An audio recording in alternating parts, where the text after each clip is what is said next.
नमस्कार, माझं नाव स्वप्नील जनार्दनराव गावंडे, राहणार बोडेगाव, तालुका दर्यापूर, जिल्हा अमरावती। मी माझ्या शेतामध्ये जवळपास 5 वर्षापासून प्रवर्धन सीड्स कंपनीचे रेवंत हे वाण पेरत आहे। याची लागवड मी सर्वप्रथम 48 म्हणजे ते 4 फुटाच्या सोयात केली होती। त्यावर्षी मी एकरी 3 पॅकेट लावले होते। मला त्यावर्षी एकरी 14 क्विंटल उत्पन्न झालं। पण जसजसं मी दरवर्षी पेरत गेलो, मला असं लक्षात आलं की या व्हेरायटीची जर संख्या जास्त आपण केली झाडांची तर उत्पन्नात आपल्याला आणखी वाढवू।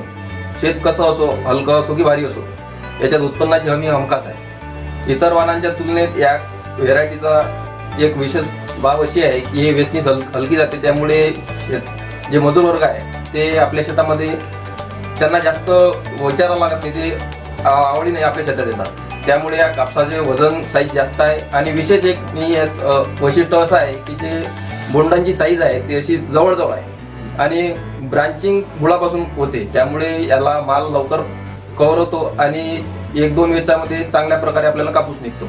यामुळे आपल्याला दुसरं पीक पण घेता येते। या पिकात यावर्षी मला एकरी 14 पर्यंत उत्पन्न केलं आहे। दरवर्षी मला या व्हेरायटीमध्ये उत्पन्न चांगलंच मिळालं आहे। त्यामुळे मी सर्व शेतकरी बांधवांना अशी विनंती करेल की आपण एकदा तरी भेटली तर हे व्हेरायटी हमखास लावा, कारण की या व्हेरायटीमध्ये उत्पन्नाची हमी आहे आणि हिचं धागा पण लांब आहे, त्यामुळे याला भाव पण चांगला मिळतो। माझ्या शेतामध्ये जवळपास 2 वर्ष पीक पाणी कार्यक्रम पण झालेला आहे, त्यामुळे शेतकऱ्यांचा चांगला प्रतिसाद मिळून आजूबाजूच्या शेतकऱ्यांनी सुद्धा या वाणाची लागवड चांगल्या प्रकारे केली आहे। वेळोवेळी साहेबांचं, जायले साहेब असतील, कडू साहेब असतील किंवा सदार साहेब असतील, यांचं मार्गदर्शन पण लागते।